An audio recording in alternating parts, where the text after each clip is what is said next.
कि एक बार एक नारद जी एक जंगल से गुजर रहे होते हैं, तो वहाँ पे एक डाकू होता है।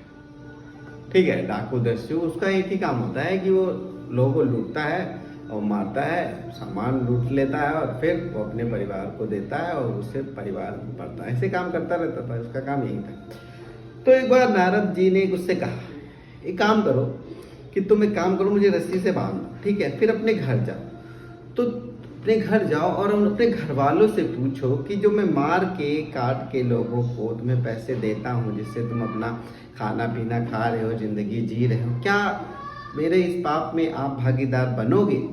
तो वो जाता है, ठीक है, तो अपने घर जाता है, अपने पापा से पूछता है और वो पहले बताता है उसको। उनके घर वालों को पता नहीं होता था वो क्या करता है, कैसे कहाँ से लाता है। तो बताता है कि मैं डाकू हूँ, लोगों को मारता हूँ, उनके पैसे लेता हूँ, तब आपके लोगों को खाना इकट्ठा होता है। तो उसके पापा कहते हैं, भैया मैं आपके पाप के भागीदार में नहीं हूँ, तुम मेरे बेटे नहीं हो, तुम इतने गंदे काम करते हो, मैं बिल्कुल पाप के भागीदार नहीं हूँ। फिर मम्मी के पास जाता है, मम्मी भी को बताता है, तो मम्मी भी कहते हैं, तुम मेरे बेटे कैसे हो सकते, इतना गंदा काम करते हो, मैं तो सोच भी नहीं सकती थी कि तुम इतना गंदा काम करते हो, मैं भी तुम्हारे पाप के भागीदार नहीं बनूंगी। वो भी मना कर देती है। फिर अपनी बीवी के पास जाता है, तो बीवी भी यही कहती है कि भैया, अरे दादा तुम इतने गंदे काम करते हो, मुझे पालने के लिए मुझे तुमसे ये उम्मीद ही नहीं थी, मैं तो तुम्हारे बाप की भागीदारी कभी नहीं करूँगा। सेम चीज़ बच्चों के साथ होता है, ठीक है।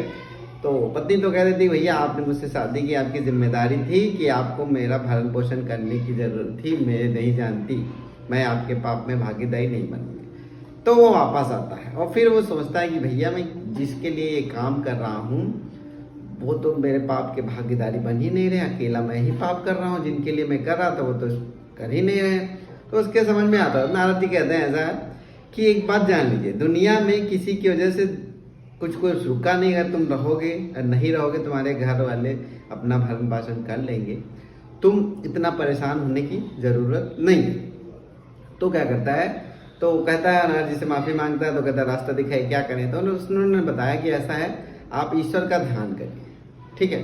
तो वो ईश्वर का ध्यान करते हैं और ईश्वर का ध्यान समय लगता है, इतना समय लग जाता है कि उनके शरीर पे और जो दीमक वाली मिट्टी भी लग जाती है, ठीक है। तो ये कहानी आप लोगों को पता चल गई, ये महर्षि वाल्मीकि की कहानी है। इसी तरह की एक कहानी में आज के युग में बता देता हूँ।